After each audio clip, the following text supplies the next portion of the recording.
चलिए देखिए आगे। कल पढ़ाया था न्यूटन्स थ्योरी, आज देखिए हाइगेंस थ्योरी। इन्होंने किस प्रकार बताया लाइट के बारे में।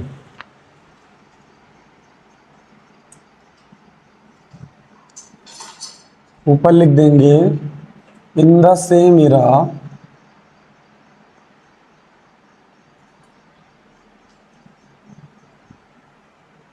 ऑफ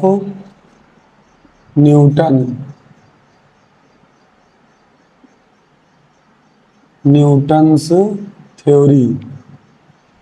जब न्यूटन की थ्योरी आई थी उसी के समकालीन एक और थ्योरी आई थी जिसे हाइगेंस थ्योरी कहा जाता है। तो हमारी मेन हेडिंग है Huygens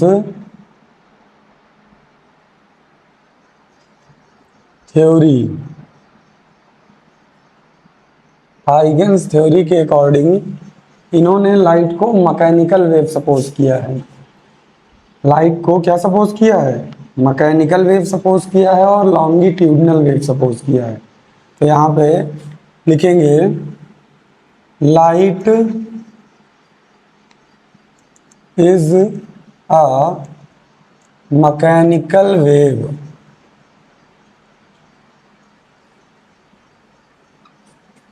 which requires a medium। अब अगर लाइट मैकेनिकल वेव है तो लाइट को चलने के लिए मीडियम की नीड होगी, क्योंकि without medium mechanical wave travel नहीं करती है। और साथ में इन्होंने मैकेनिकल वेव तो माना ही और लाइट को क्या माना है? लॉन्गिट्यूडनल वेव माना है। वेव के टू टाइप्स होते हैं, एक वेव होती है लॉन्गिट्यूडनल वेव और दूसरी वेव होती है ट्रांसवर्स वेव। लॉन्गिट्यूडनल वेव क्या होती है? जो ऐसे ऐसे ट्रेवल करती है। और ट्रांसवर्स वेव क्या होती है? जो ऐसे ऐसे ट्रेवल करती है। यानी कि यहाँ पे आपने डेंसर मीडियम और रेयरर मीडियम में पढ़ा होगा, जहाँ पे पार्टिकल दूर दूर होते हैं और जहाँ पे पार्टिकल पास पास होते हैं वहाँ पे आपकी लॉन्गिट्यूडनल वेव ट्रेवल करेगी। और जहाँ पे पार्टिकल सेम होते हैं जैसे वाटर हो गया, तो वहाँ पे जो वेव बनती है वो कर्व के फॉर्म में बनती है। तो कर्व वेव को कहा जाता है ट्रांसवर्स वेव, और जो पार्टिकल के माध्यम से चलती है उसको कहा जाता है लॉन्गिट्यूडनल वेव। तो इन्होंने लाइट को सपोज किया था light is a mechanical wave which requires a medium, और साथ में क्या सपोज किया था? Longitudinal wave. अब बात यह है कि अगर इन्होंने मैकेनिकल वेव सपोज किया तो इन्होंने मीडियम का भी डिस्क्रिप्शन दिया होगा। तो यहाँ इन्होंने एक छोटी सी थ्योरी दी थी, ethers theory. Ethers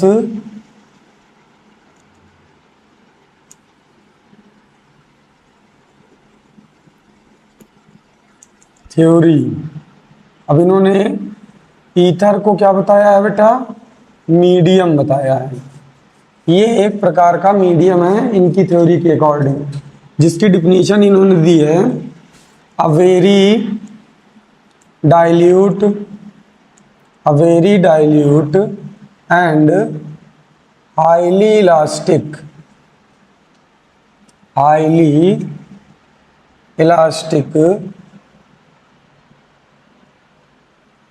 medium present everywhere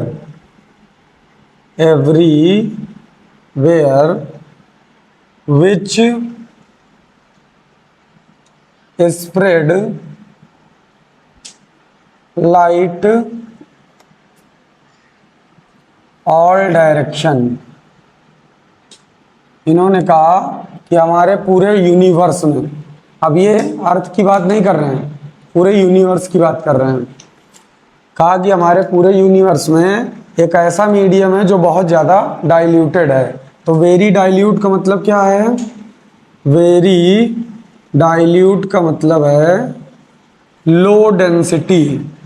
ऐसा मीडियम जिसकी डेंसिटी बहुत कम है।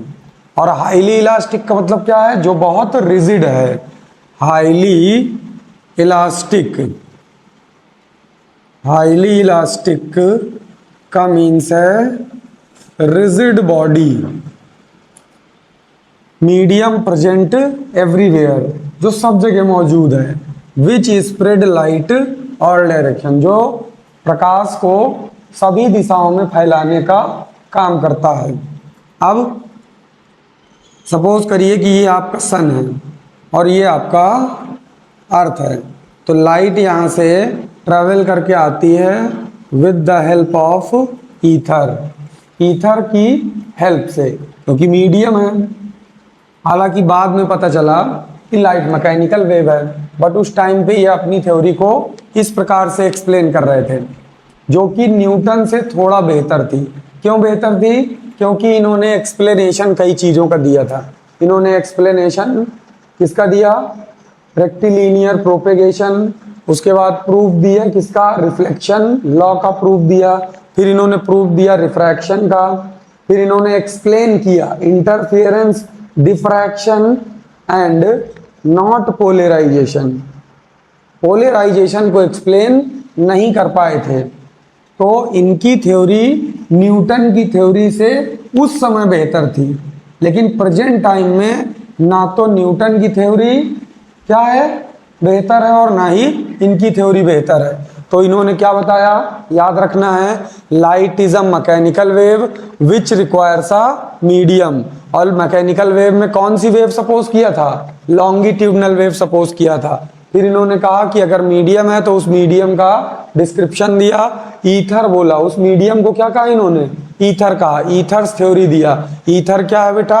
एक प्रकार का मीडियम है, a very dilute and highly elastic medium present everywhere which spread light all direction, light जिसकी हेल्प से सभी दिशाओं में ट्रेवल करती है। वेरी डाइल्यूट का मतलब क्या है? Low density. हाईली इलास्टिक का मतलब क्या है? Rigid body. अब आपने क्लास 11th में इलास्टिसिटी का एक फॉर्मूला पढ़ा था वेव में, लास्ट वाले चैप्टर में, V is equal E upon D लिखें या ई अपॉन रो लिखें। V क्या है बेटा? Speed of light, speed of light, and E क्या है? इलास्टिसिटी,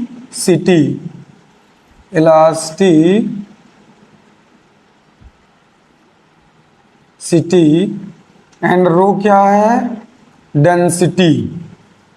अब ध्यान से देखिए वर्डिंग, वेरी डाइल्यूट का मतलब लो डेंसिटी। अगर डेंसिटी बहुत बहुत बहुत कम है और कहा कि रिजिड बॉडी यानी हाईली इलास्टिक है, अब अगर ये हाईली इलास्टिक है तो इसकी वैल्यू क्या होगी? बहुत ज़्यादा होगी। तो ओवरऑल अगर देखो तो ये बहुत कम और ये बहुत ज़्यादा, तो स्पीड क्या हो जाएगी? स्पीड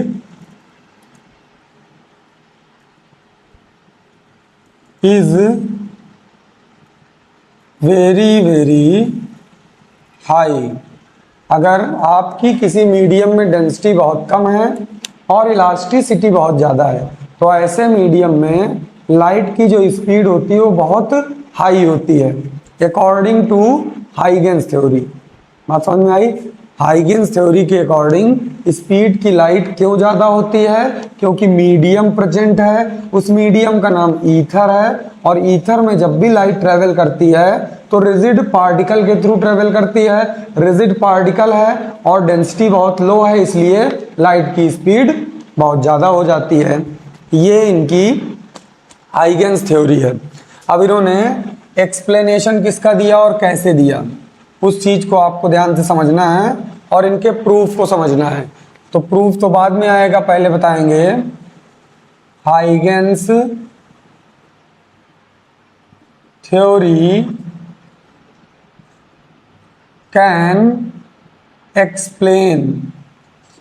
इन्होंने क्या एक्सप्लेन किया और कैसे किया?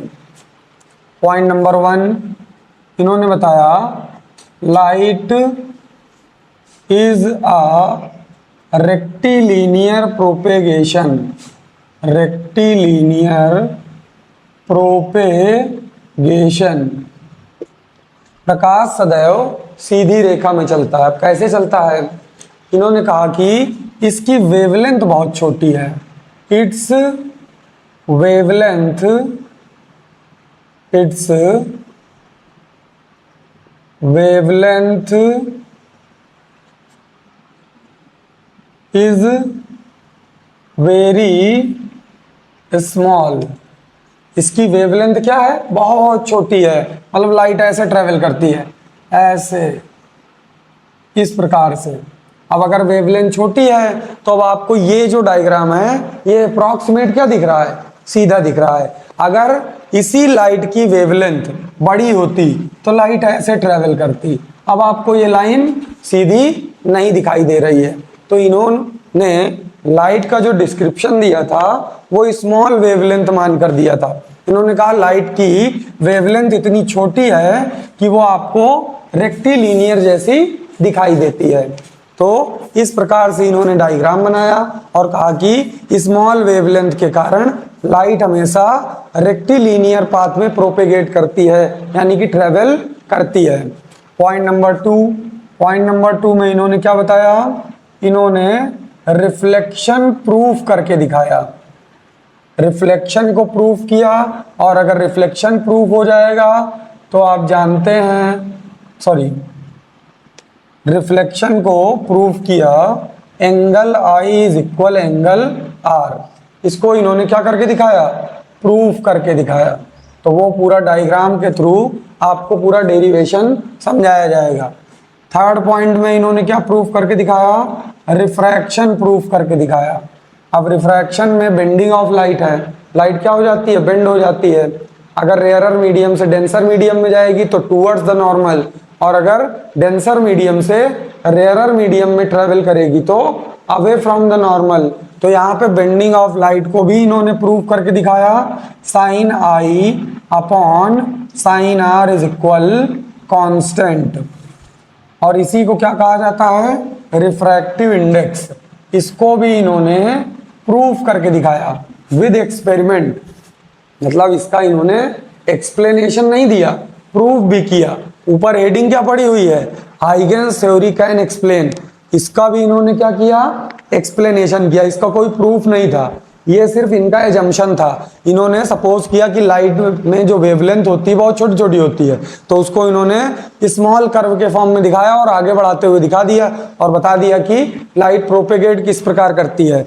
रिफ्लेक्शन का इन्होंने प्रूफ दिया, angle i is equal angle r. उसके बाद प्रूफ दिया रिफ्रैक्शन का, sine i upon sine r is equal constant. और साथ में प्रूफ दिया किसका, n is equal c upon v, कि रेयरर मीडियम में लाइट की स्पीड ज्यादा होती है और डेंसर मीडियम में लाइट की स्पीड कम होती है। तो यहां पे हम लिखेंगे speed of light rarer medium is greater than speed of light in denser medium. तो v किसको रिप्रेजेंट कर रहा है, स्पीड ऑफ लाइट को रिप्रेजेंट कर रहा है। फिर 4 नंबर में इन्होंने एक्सप्लेनेशन दिया इंटरफेरेंस का, इंटरफेरेंस। 5 नंबर में इन्होंने एक्सप्लेनेशन दिया किसका, डिफ्रैक्शन, डिफ्रैक्शन। 6 नंबर बचता है, तो यहां लिखेंगे he can not explain, he can not explain polarisation, polarisation. और क्यों नहीं कर पाए, because light is a electromagnetic wave. क्योंकि तब इन्हें पता नहीं था कि लाइट क्या है, इलेक्ट्रोमैग्नेटिक वेव है। अब इलेक्ट्रोमैग्नेटिक वेव कैसे ट्रेवल करती है बेटा, इलेक्ट्रोमैग्नेटिक वेव ट्रेवल कैसे करती है। सपोज करो ये इलेक्ट्रिक फील्ड का वेक्टर है, ये किसका वेक्टर है, इलेक्ट्रिक फील्ड का वेक्टर है। तो एक वेक्टर बना लीजिए आप इलेक्ट्रिक फील्ड का, और एक वेक्टर बना लीजिए आप मैग्नेटिक फील्ड का। अभी आपने मैग्नेटिक फील्ड पढ़ा नहीं है, पर आपने इलेक्ट्रिक फील्ड पढ़ा है। जो आपने इलेक्ट्रिक फील्ड इंटेंसिटी पढ़ी है वही आपकी इलेक्ट्रिक फील्ड है। तो एक वेक्टर हो जाता है इलेक्ट्रिक फील्ड का और एक वेक्टर हो जाता है मैग्नेटिक फील्ड का। वेक्टर बी क्या है, मैग्नेटिक फील्ड। और लाइट के प्रोपेगेशन की डायरेक्शन परपेंडिकुलर होती है जेड की डायरेक्शन में। अगर ये एक्स में है और ये वाई में है तो लाइट या तो ऐसे ट्रेवल करेगी या तो ऐसे ट्रेवल करेगी। अब किस डायरेक्शन में ट्रेवल करेगी इसका भी कंफर्मेशन है। अगर ये पॉजिटिव में है प्लस वाई में और ये प्लस एक्स में है तो लाइट ऑलवेज ट्रेवल करेगी प्लस जेड में, यानी इसकी वेलोसिटी कहाँ जाएगी, तो वेलोसिटी का वेक्टर क्या होगा, ये बात समझ में आई। ये आपका वेलोसिटी का वेक्टर है तो ये प्लस जेड में ट्रेवल करेगी। यानी लाइट कैसे ट्रेवल करती है, मान लो एक ये वेक्टर हो गया, एक वेक्टर हो गया, तो लाइट वाइब्रेट करते हुए चलती है ऐसे, उसका प्रोपेगेशन स्ट्रेट भी रहेगा और वेक्टर क्या करते हैं, वाइब्रेट करते रहते हैं और आगे बढ़ते रहते हैं। तो मान लीजिए ये दोनों वेक्टर हैं, एक ऊपर जा रहा है एक एक्स की डायरेक्शन में जा रहा है, तो लाइट कैसे आगे जाएगी, इस डायरेक्शन में, जेड की डायरेक्शन में आगे बढ़ेगी। अब सपोज करो उल्टा हो जाए, मान लीजिए ये वाई की डायरेक्शन में हो जाए, भाई ये वाई की डायरेक्शन में हो जाएगा तो ये माइनस एक्स की डायरेक्शन में हो जाएगा। और जब लाइट का वेक्टर बी वाई की डायरेक्शन में हो और वेक्टर ई माइनस एक्स की डायरेक्शन में, तो ये अभी तक प्लस वाई में था, ये अब माइनस वाई में हो गया, ये अभी तक प्लस एक्स में था, अभी हो जाएगा माइनस एक्स में, तो लाइट रिवर्स जाएगी ऐसे पीछे। तो लाइट इसीलिए इलेक्ट्रोमैग्नेटिक वेव है। कहीं पर आप बल्ब लगाते हो तो एवरी डायरेक्शन में लाइट स्प्रेड करती है, ट्रेवल करती है। तो कैसे ट्रेवल करती है, इलेक्ट्रोमैग्नेटिक वेव की हेल्प से ट्रेवल करती है। तो तब इनको पता नहीं था कि लाइट इलेक्ट्रोमैग्नेटिक वेव है, तो ये पोलराइजेशन को एक्सप्लेन नहीं कर पाए। दूसरा, इंटरफेरेंस और डिफ्रैक्शन का इन्होंने प्रूफ नहीं दिया। ये प्रूफ दूसरे साइंटिस्ट आते हैं, एक और साइंटिस्ट आएंगे अभी, young dual slit experiment. Young scientist का नाम है, उन्होंने एक एक्सपेरिमेंट किया था डुअल स्लिट और सिंगल स्लिट। ड्यूअल स्लिट से प्रूफ करके दिखाया इंटरफियरेंस का और सिंगल स्लिट से प्रूफ करके दिखाया डिफ्रैक्शन का। किसकी थ्योरी को लेकर के, हाइगेंस की थ्योरी को लेकर के। तो मान लिया जाता है कि हाइगेंस ने कितनी चीजें एक्सप्लेन की, 5 चीजें, 1 2 3 4 5। इसलिए हाइगेंस की थ्योरी क्या थी, न्यूटन की थ्योरी से उस समय बेहतर थी।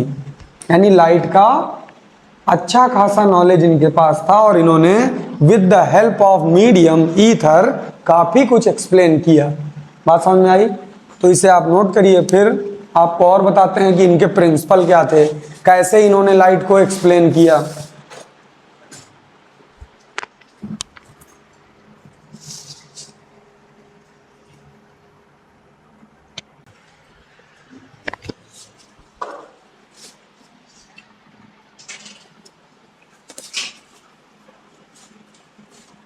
Huygens principal.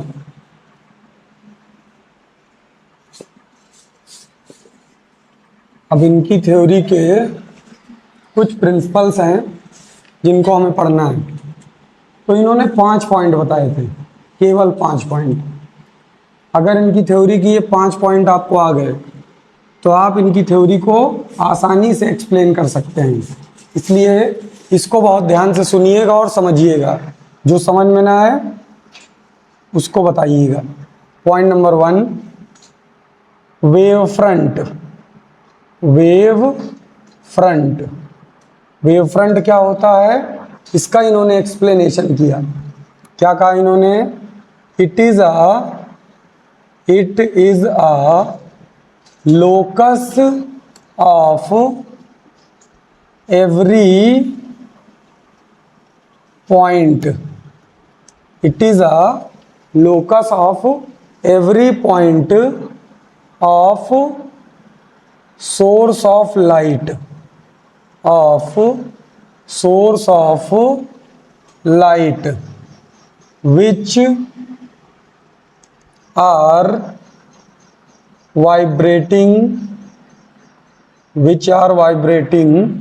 in same phase।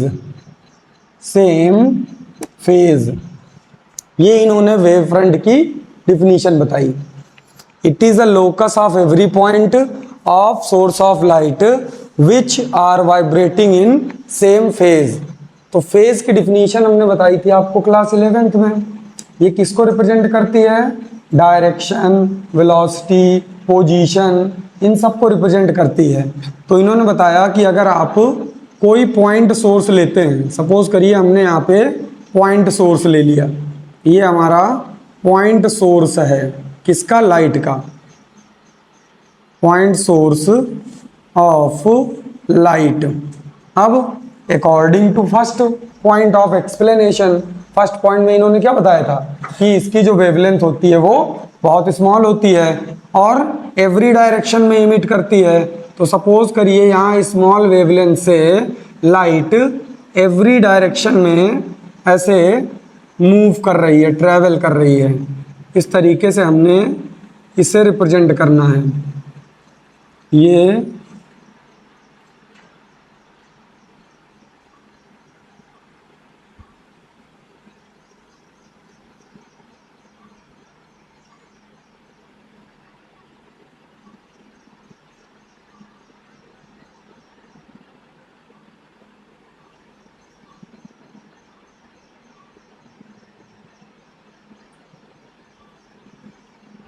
ये हमने ऐसे रिप्रेजेंट कर दिया।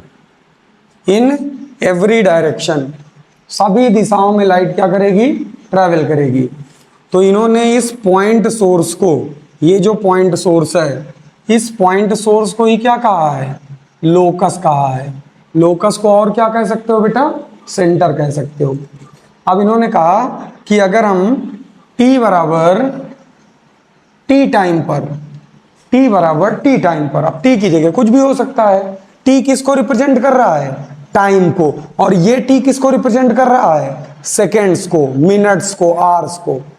अगर हम t बराबर 2 सेकेंड ले लें और कहें कि यहां से t बराबर 2 सेकेंड पर हमारा एक पॉइंट है a, यहां तक की डिस्टेंस हमने ट्रेवल की, और इसी पॉइंट सोर्स से एक दूसरा पॉइंट है पॉइंट बी, यहां तक की डिस्टेंस हमने ट्रेवल की, फिर यहाँ है पॉइंट सी, इसको हमने ट्रेवल किया, यहाँ है पॉइंट डी, इसको हमने ट्रेवल किया, सेम टाइम चेंज नहीं किया। ये है पॉइंट ई, इसको हमने ट्रेवल किया, पॉइंट एफ, इसको हमने ट्रेवल किया, पॉइंट जी, इसको हमने ट्रेवल किया, पॉइंट एच, इसको हमने ट्रेवल किया, पॉइंट आई, इसको हमने ट्रेवल किया, पॉइंट के, इसको हमने ट्रेवल किया। अब इन्होंने क्या कहा कि अगर आप t is equal t time में x is equal x distance travel करते हैं, x की जगह कुछ भी हो सकता है, वो आपको सपोज करना पड़ेगा। तो सपोज हम ले लेते हैं कि t इज इक्वल हम 5 सेकेंड और x इज इक्वल 5 मीटर, हमने इतनी डिस्टेंस ट्रेवल की। तो क्या कह रहे हैं ये, it is the locus of every point of source of light which are vibrating in same phase. तो इनकी फेज चेंज होने वाली नहीं है। तो जब फेज नहीं चेंज होगी, तो जब इन सारे पॉइंट को डट डट डट डट डट डट डट डट डट डट डट डट ऐसे करके मिलाया जाएगा, तो ये एक स्ट्रक्चर बनाता है। और ये स्ट्रक्चर क्या कहलाता है, स्फेरिकल। क्या कहलाता है, स्फेरिकल। सर्कल नहीं कहलाएगा बेटा, बहुत ध्यान से देख लेना। सपोज करो मैं वो पॉइंट सोर्स हूँ, अब मुझसे लाइट इस डायरेक्शन में भी इमिट हो रही है, इस डायरेक्शन में भी इमिट हो रही है, एवरी डायरेक्शन में, बैकवर्ड डायरेक्शन में भी, फॉरवर्ड डायरेक्शन में भी, राइट हैंड, लेफ्ट हैंड। तो 3D डायग्राम बनेगा। कैसा डायग्राम बनेगा, 3D डायग्राम बनेगा। अब 3D डायग्राम में ध्यान से देखिए, ये पॉइंट सोर्स है, सपोज करो ये पॉइंट सोर्स है। अब इस पॉइंट सोर्स से ऐसे लाइट इस डायरेक्शन में आ रही है, ऐसे लाइट इस डायरेक्शन में भी जा रही है, ऐसे इस डायरेक्शन में भी जा रही है, और ऐसे ही बैकवर्ड डायरेक्शन में जा रही है, एवरी डायरेक्शन में मूव कर रही है। और एवरी डायरेक्शन में जब मूव करेगी तो t is equal t time और x is equal x metre में यहाँ पर कैसा डायग्राम बनेगा, एवरी डायरेक्शन में स्फेरिकल डायग्राम बनेगा। तो इन्होंने इन सभी पॉइंट्स को क्या कहा है कि ये सेम फेज में, इनकी पोजीशन, इनकी वेलोसिटी, इनका टाइम, इनका डिस्टेंस, सब कुछ क्या होगा, सब कुछ सेम होगा। तो आपने क्लास 11th में एक फॉर्मूला पढ़ा था, y is equal A, small बनाए या कैपिटल बनाए, A sine omega T plus minus K X, पढ़ा था आपने क्लास 11th में। तो अगर हम इसके अकॉर्डिंग इसको देखें तो y क्या है बेटा, y है आपका displacement of particle, displacement of particle, and x क्या है? एक्स है displacement of wave, displacement of wave, ठीक। ओमेगा क्या है? Angular velocity. टी क्या है? टाइम। के क्या है? कांस्टेंट। ए क्या है? Amplitude, amplitude. और एम्पलीट्यूड भी क्या होता है बेटा? डिस्प्लेसमेंट ही होता है, बस ये मैक्सिमम होता है। आपको हमने वेव बना के दिखाई थी, तो जो मैक्सिमम वेवलेंथ होती है, मैक्सिमम डिस्प्लेसमेंट होता है, उसी को आप क्या कहते हो? एम्पलीट्यूड कहते हो। y क्या है? पार्टिकल का डिस्टरबेंस। x क्या है? वेव का डिस्टरबेंस। तो जरा ध्यान से देखो, ये क्या है? एक वेव है, तो इसमें जो डिस्प्लेसमेंट हो रही है, सपोज करो यहाँ x हुई, यहाँ x हुई, यहाँ x हुई, यहाँ x हुई, तो सब में सेम डिस्प्लेसमेंट तो हो रही है। यही तो हम भी कह रहे हैं कि इन सभी पार्टिकल में डिस्प्लेसमेंट क्या हो रही? सेम हो रही। इन सब में जो डिस्प्लेसमेंट होगी वो पार्टिकल की डिस्प्लेसमेंट कहलाएगी, और वो क्या है? y। तो डिस्प्लेसमेंट ऑफ पार्टिकल, बात समझ में आ रही है? नहीं आ रही है? डिस्प्लेसमेंट ऑफ वेव और डिस्प्लेसमेंट ऑफ पार्टिकल। तो अगर आप हर पार्टिकल के लिए फेज का फॉर्मूला देखें, तो पॉइंट ए के लिए फेज का फॉर्मूला क्या होगा? ओ ओमेगा टी की जगह टी, सपोज हम प्लस वाली वेव लेते हैं तो प्लस यहाँ हो जाएगा के एक्स। बी के लिए आप लेते हो same as it is omega T plus k x. ना तो टी चेंज हो रहा है ना एक्स चेंज हो रहा है, तो that that that that that dash कहाँ तक गए? हम के तक गए हैं, तो के वाले का भी फेज क्या होगा? Omega T plus k x होगा। ये हाइगेंस ने अपने पहले पॉइंट में बताया कि लाइट का जो सोर्स है उसका जो सेंटर होता है वो क्या कहलाता है? लोकस कहलाता है। और वहां से जितनी भी वेव इमिट होती है वो क्या कहलाती हैं? जिस पॉइंट पर मिलेंगी वो वेव फ्रंट कहलाएगा। क्या कहलाएगा? वेव फ्रंट कहलाएगा। अब आप इसको इस तरह भी समझ सकते हो, आप तालाब देखो, तालाब, नदी देखो, और एक बड़ा सा पत्थर लो या छोटा सा पत्थर लो, तो जैसे ही आप उस पत्थर को छोड़ोगे तो उससे हजारों करोड़ों वेव निकलती हैं, लेकिन आप ध्यान से देखो तो वेव कैसे निकलती है? वेव फ्रंट के फॉर्म में। अगल बगल क्या बनता है? वेव फ्रंट बनता है स्फेयर के फॉर्म में।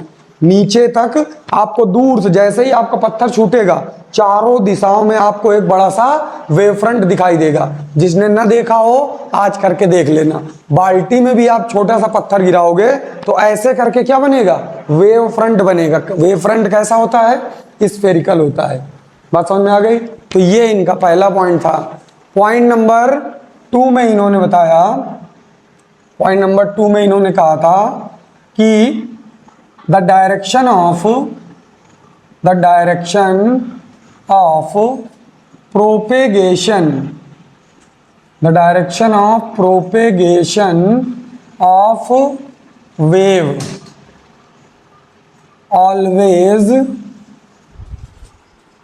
perpendicular, always perpendicular to wave front। आपके जितनी भी वेव हैं उनकी जो डायरेक्शन है वो वेव फ्रंट के परपेंडिकुलर होती हैं। अब ध्यान से देखिए, ये स्फेयर है तो आप यहाँ भी देखेंगे कितने का एंगल बनेगा? 90 डिग्री। यहाँ भी देखेंगे कितने का एंगल बनेगा? 90 डिग्री। यहाँ भी 90 डिग्री, यहाँ भी 90 डिग्री, यहाँ भी 90 डिग्री, यहाँ भी 90 डिग्री। कहीं पर भी आप इस वेव फ्रंट पर देखेंगे तो ये जो हमने dot dot dot dot dot dot बनाया है यही आपका क्या है? वेव फ्रंट है। और इस वेव फ्रंट में जो प्रकाश के चलने की डायरेक्शन होती है या वेव के चलने की जो डायरेक्शन होती है वो कैसी होती है? हमेशा हमेशा परपेंडिकुलर होती है। बात समझ में आई? अब अगर ये परपेंडिकुलर है तो आपको इसे परपेंडिकुलर यहाँ पर शो करना पड़ेगा इस डायग्राम में। तो आप इस तरीके से यहाँ रिप्रेजेंट कर देंगे। जितने भी पॉइंट आपने सपोज किए हैं सेम फेज में, वहाँ आपकी डायरेक्शन क्या हो जाएगी? परपेंडिकुलर हो जाएगी। फिर थर्ड पॉइंट में इन्होंने क्या बताया? थर्ड पॉइंट में इन्होंने जिक्र किया है पॉइंट सोर्स और यानी कि इसका स्ट्रक्चर कैसा होगा। तो सबसे पहले वेव फ्रंट का इन्होंने शेप बताया है। वेव फ्रंट का क्या बताया इन्होंने? शेप, कि इसका शेप कैसा होगा। अब इसके 3 पॉइंट है बेटा। पॉइंट नंबर 1, थर्ड का पॉइंट नंबर 1 है, अगर आपका जो सोर्स ऑफ लाइट है वो पॉइंट जैसा है तो यहां पे आप लिखेंगे point source of light, point source of light. Point number 2 में इन्होंने बताया है कि अगर आपका सोर्स कैसा हो, एट इनफाइनाइट, यानी कि प्रकाश आपका कहां से आ रहा हो, प्रकाश आपका आ रहा हो इनफाइनाइट से। दूसरा एंड थर्ड नंबर, यहां पे इन्होंने बताया लीनियर सोर्स, लीनियर सोर्स। अब लीनियर सोर्स कहां मिलेगा बेटा, ट्यूबलाइट। रॉड देखिए ना, सबके घर में रॉड लगी होगी, ट्यूबलाइट, लंबी सी ट्यूबलाइट होती है, तो उसको कहा जाता है लीनियर सोर्स, यानी रेखीय सोर्स। तो पॉइंट सोर्स, अगर आपका पॉइंट सोर्स है ऐसा, ऐसा पॉइंट सोर्स है और आप यहां से एक्स डिस्टेंस लेते हैं तो dash dash dash dash dash dash dash dash आपका वेव फ्रंट कैसा बनेगा, स्फेरिकल बनेगा। ये डिस्टेंस एक्स के लिए। अगर आप x1 डिस्टेंस लेते हैं, अगेन आपका शेप कैसा बनेगा, स्फेरिकल बनेगा। तो ये x1 के लिए। और अगर आपकी सोर्स ऑफ लाइट इनफाइनाइट से आ रही है तो इनफाइनाइट से आने वाली सोर्स ऑफ लाइट पर प्लेन वेव फ्रंट बनते हैं। कैसे वेव फ्रंट बनते हैं, प्लेन वेव फ्रंट। तो ये आपका शेप हो जाएगा प्लेन वेव फ्रंट का, प्लेन वेव फ्रंट। ये शेप कैसा है, spherical wave front, spherical wave front. और अगर आपका सोर्स ऑफ लाइट रेक्टिलिनियर या लीनियर है, ऐसा है आपका सोर्स ऑफ लाइट रॉड के टर्म में है इस तरीके से, तो लाइट इस साइड में भी इमिट करेगी ऐसे, और लाइट इस साइड में भी इमिट करेगी ऐसे। तो इसके लिए इन्होंने कहा कि यहां पर आपको सिलेंड्रिकल वेव फ्रंट मिलेगा। कैसा वेव फ्रंट मिलेगा, cylindrical wave front, cylindrical wave front. इन्होंने 3 स्ट्रक्चर बताए हैं, मतलब 3 प्रकार का शेप होता है वेव फ्रंट का। अगर पॉइंट सोर्स ऑफ लाइट है तो स्ट्रक्चर होगा स्फेरिकल, और अगर इनफाइनाइट से लाइट आ रही है तो प्लेन वेव फ्रंट बनेंगे, और अगर लीनियर सोर्स है लाइट का तो सिलेंड्रिकल वेव फ्रंट बनेंगे। अब ऐसे ही लाइट अप्रॉक्सीमेट ट्रैवल करती है, मतलब इनकी बहुत सी बातें सही थी लेकिन ठीक से एक्सप्लेनेशन नहीं था, ठीक से सपोज नहीं कर पाए, ठीक से एजम्पशन।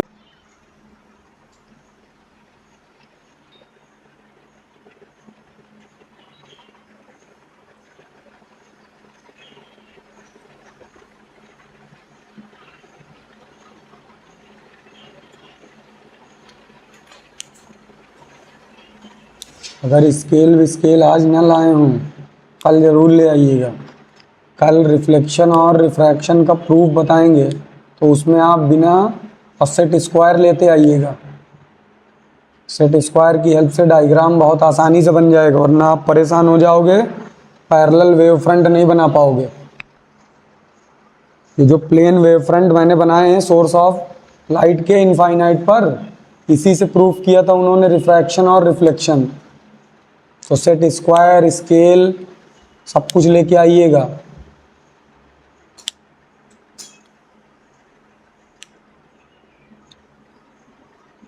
और अगर डायग्राम सही नहीं बनाना सीख पाए तो इसका प्रूफ बोर्ड पेपर में बहुत आता है, वहां भी आप नहीं बना पाओगे सही से। इसका जो प्रूफ है हाइगेंस लॉ का, रिफ्लेक्शन या रिफ्रैक्शन, अभी से लिख लीजिए, दोनों में से एक आएगा, या तो रिफ्लेक्शन आएगा या तो रिफ्रैक्शन आएगा, हर साल आता है ये। इस चैप्टर से 2 चीज़ें ही इम्पॉर्टेंट हैं, रिफ्लेक्शन या रिफ्रैक्शन के प्रूफ, या फिर अभी इंटरफेरेंस आएगा। इंटरफेरेंस इससे ज़्यादा इम्पॉर्टेंट है।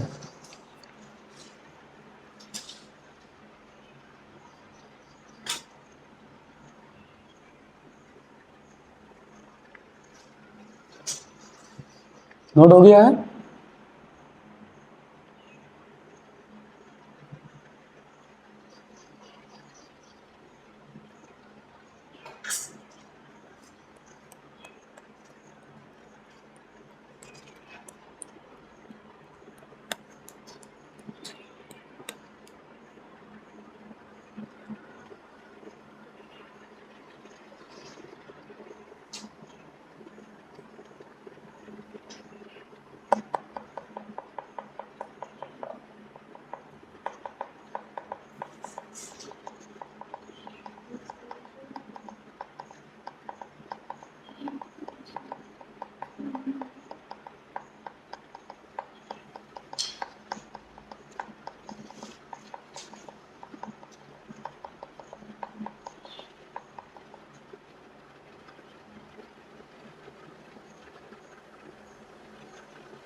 पॉइंट नंबर 1 नोट हो गया है।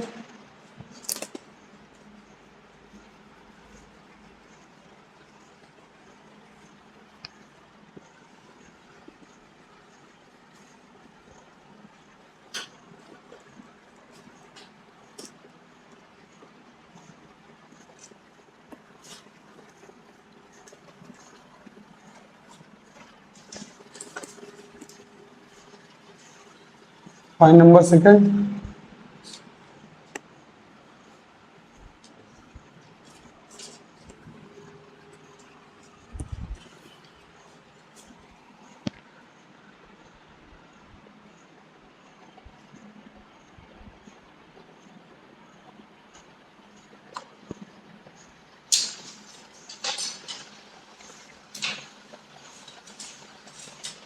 थर्ड नोट हो गया।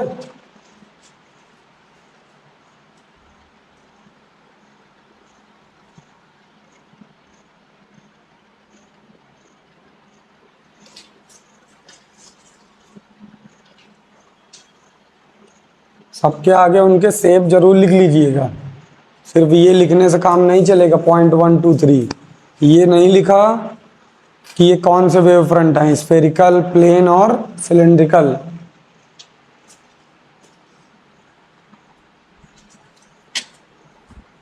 इरेज कर दें।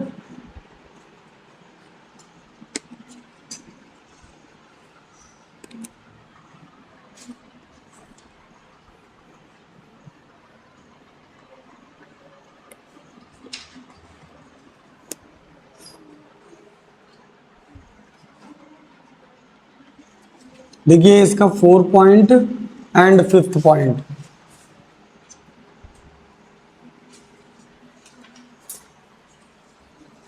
4 पॉइंट में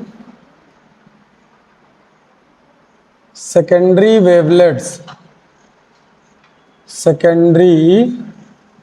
वेवलेट्स, इन्होंने इसकी डिफिनीशन बताई और बताया कि ये कैसे बनेंगी। तो क्या बताया इन्होंने, every point on wave front, every point on wavefront acts as source of secondary disturbance,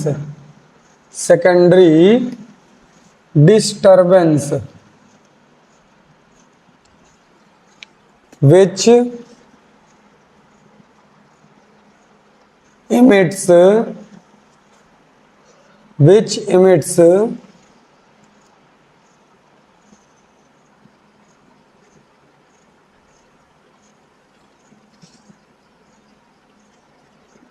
wavelets,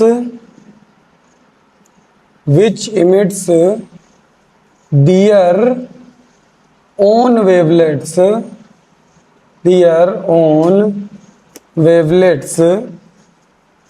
are called secondary wavelets,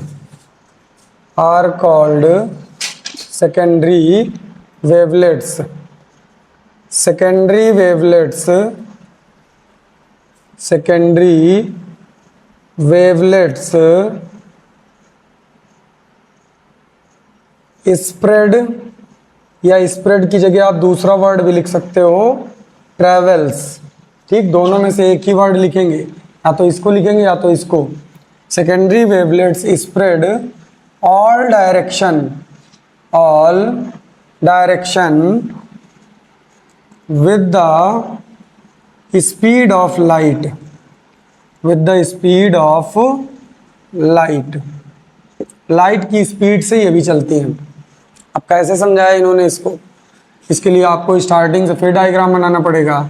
सबसे पहले पॉइंट सोर्स बनाएंगे, ये हो गया हमारा पॉइंट सोर्स ऑफ लाइट। यहाँ से आपको कोई डिस्टेंस लेनी है जहाँ पर फेज सेम हो। सपोज हमने ये डिस्टेंस ले ली, तो यहाँ पे हमारा एक स्फेयर बन गया, यहाँ पे इस तरीके से। अब हम जो डायग्राम यहाँ बनाएंगे, आपको इस पूरे में बनाना है। हमारे पास नीचे स्पेस नहीं है, पर आप बनाएंगे। यहाँ पे सपोज करिए हमने ये डट डट डट डट डट डट डट डट ऐसे दिखाया कि ये डिस्टेंस सेम है।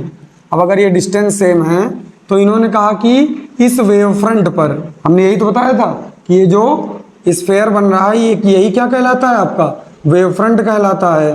तो इस वेव फ्रंट के अब डिफिनीशन देखते जाइए एक एक पॉइंट और उससे मैच करा के डायग्राम बनाते जाइए। ये आपका बन गया wave front. Every point on wave front acts as source of secondary disturbance. Wave क्या होती है, डिस्टर्बेंस ही तो होती है। कभी ध्यान से देखो, जब वेव उत्पन्न होती है तो अगल बगल वाले पार्टिकल को क्या करती है, डिस्टर्ब करती है। Secondary disturbance which emits their own wavelets. और ये अब इनके आसपास कोई पार्टिकल होगा तो ये अपने बगल वाले को डिस्टर्ब करेंगी, तो जब ये उसको डिस्टर्ब करेंगी, अब अगर यहां से डट डट डट डट डट डट सपोज करो इनकी खुद की डिस्टेंस इन्होंने सपोज किया तो उनके फेस सेम हो जाएंगे। ऐसे यहाँ से डट डट डट डट डट डट डट डट, तो आप ये वेव फ्रंट जब बनाएंगे सेकेंडरी वेवलेट्स की तो बहुत ध्यान से बनाएंगे, ये दोनों एक दूसरे से टच करने चाहिए और उसके बाद तभी अगला पॉइंट सपोज करेंगे। डट डट डट डट डट डट डट डट ऐसे इसको यहाँ सपोज कर लीजिएगा डट डट डट डट, तो ये यहाँ से टच करते हुए ऐसे आएगा और ये सब सेम बनेंगे। तो आप इसका कंपास का प्रयोग करेंगे, इन सबको सेम बनाएंगे। डट डट डट डट डट डट यहाँ पे बनाएंगे आप ऐसे। अब ये क्या है बेटा, ये है सेकेंडरी डिस्टरबेंस। सेकेंडरी डिस्टरबेंस ये क्या है, वेवलेट, और इसी को कहा जाता है सेकेंडरी वेवलेट्स। ये क्या है आपका, वेव फ्रंट। वेव फ्रंट और पॉइंट सोर्स लिखा ही हुआ है। तो जितने भी वेव फ्रंट के पॉइंट होंगे वो किसकी तरह बिहेव करेंगे, सेकेंडरी डिस्टरबेंस की तरह बिहेव करेंगे। अब अगर जो प्रोसेस हमने पॉइंट सोर्स के लिए किया था सेम फेज वाला, अगर वही प्रोसेस इस डिस्टरबेंस के लिए करते हैं तो ये अपनी खुद की एक वेवलेट क्रिएट करता है। और ये सारी वेवलेट किस स्पीड से चलती हैं, स्पीड ऑफ लाइट से चलती हैं, ट्रेवल करती हैं और एवरी डायरेक्शन में ट्रेवल करती हैं। साफ साफ लिखा है क्या, ऑल डायरेक्शन। तो ये आपकी जो पूरी डिफिनीशन लिखी हुई है ये सेकेंडरी वेवलेट की डिफिनीशन है। जो सबसे पहले लिखी थी वो वेव फ्रंट की डिफिनीशन थी। दोनों बहुत इंपॉर्टेंट है, एक एक नंबर में पूछी जाती हैं। Every point on wavefront act as source of secondary disturbance which emits their own wavelets are called secondary wavelets. Secondary wavelets spread all direction with the speed of light. Fifth point में इन्होंने कहा the common tangent on secondary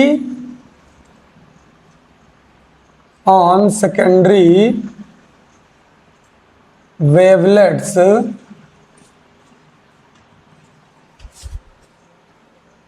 in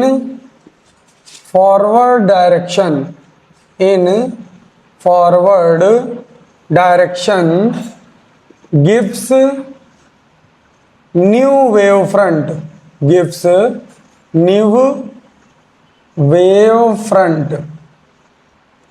इन्होंने कहा कि जो secondary wavelets हैं अगर उनकी फॉरवर्ड डायरेक्शन में हम एक टेंजेंट क्रिएट करें, एक कॉमन टेंजेंट जिसकी डिस्टेंस सेम होनी चाहिए, तो अगर ऐसा हम करते हैं तो हमें एक नया वेव फ्रंट मिल जाता है। इसके लिए इन्होंने क्या कहा, same as it is t is equal t time suppose किया इन्होंने। आफ्टर टी टाइम हमारी डिस्टेंस ट्रेवल्ड हो जाएगी और स्पीड सपोज कर लीजिए, यहाँ पे सपोज कर लेते हैं स्पीड ऑफ लाइट या स्पीड ऑफ वेव, क्या सपोज कर लेते हैं, v सपोज कर लेते हैं। तो distance travelled by distance travelled by particles. भाई छोटे छोटे पार्टिकल्स के फॉर्म में चलते थे, तो हमने सपोज किया x, तो डिस्टेंस इज इक्वल क्या होता है, speed is equal distance upon time. तो distance is equal speed into time. तो यहाँ पे v इंटू टी का हमें आर्क लगाना है। अब अगर हम एक पॉइंट सोर्स बनाते हैं, इसके चारों तरफ एक स्फेरिकल वेव फ्रंट बनाते हैं, तो छोटा सा बनाओ नहीं तो ऊपर डिस्टर्ब करेगा। मैं छोटा सा वेव फ्रंट बनाया ऐसे, और लोकस एग्जैक्ट सेंटर में, ये आपका लोकस हो जाएगा। अब यहाँ पे आपको क्या बनानी है, सेकेंडरी वेवलेट्स बनानी है। डैट डैट डैट डैश, फिर से आप सेकेंडरी वेवलेट्स बनाएंगे सेम आर्क की। तो हम तो ऐसे ही बना रहे हैं क्योंकि हमारे पास कोई इक्विपमेंट है नहीं। आप विद द मेजरमेंट बनाएंगे।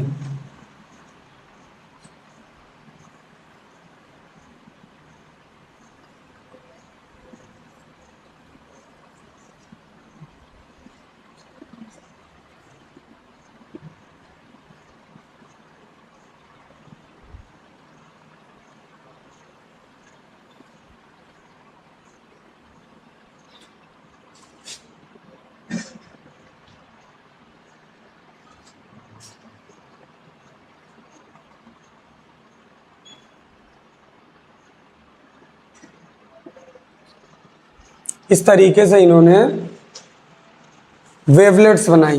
तो हमारे पास कोई मेजरमेंट तो है नहीं, हम तो ऐसे ही एजम्पशन करके बना रहे हैं। आप एक मिनिमम डिस्टेंस ले लेंगे और उससे सेम वेवलेट्स बनाएंगे पूरे वेव फ्रंट में, और जैसे ही उसके बाद हम इन वेवलेट्स को टच कराएंगे that that that that that that that that that dash ऐसे करके, तो एक नया वेव फ्रंट बनेगा। तो ध्यान से देखिए, एक वेव फ्रंट ये बन रहा है और एक वेव फ्रंट ये बन रहा है। और हाइगेंस का ऐसा मानना था कि लाइट ऐसे ही ट्रेवल करती है। पहले पॉइंट सोर्स होगा, पॉइंट सोर्स से एक वेव फ्रंट बनेगा, उस वेव फ्रंट में बहुत सारी वेवलेट्स बनेंगी, वो वेवलेट्स एक नया वेव फ्रंट बनाएंगी, उस वेव फ्रंट पर फिर से सेकेंडरी वेवलेट्स बनेंगी। Every wave front behave like a secondary wavelet and every secondary wavelets behave like point source, that means locus. Her secondary wavelets Huygens के अकॉर्डिंग किसकी तरह बिहेव करती है, लोकस की तरह बिहेव करती है। और हर वेवलेट किसकी तरह बिहेव करता है, वेव फ्रंट की तरह बिहेव करता है। और every wave front create new wavelets and every secondary wavelets behave like locus. तो लाइट स्प्रेड होती रहती है। बात समझ में आई? तो ये 5 पॉइंट बताए थे हाइगेंस ने, और इनके अकॉर्डिंग लाइट इस तरीके से ट्रेवल करती है। तो आप ये दोनों नोट कर लेंगे, और ये आपकी हाइगेंस थ्योरी यहाँ से पूरी फिनिश होती है। अब केवल इनके प्रूफ बचे हैं। तो सबसे पहले हमने थ्योरी बताई, उसके बाद एक्सप्लेनेशन बताया आपको, फिर इनके प्रिंसिपल्स बताए। तो इनके केवल 5 प्रिंसिपल्स हैं और पांचों इंपॉर्टेंट हैं। वेव फ्रंट की डिफिनीशन हो, वेवलेट्स की डिफिनीशन हो, या फिर शेप हो वेव फ्रंट का।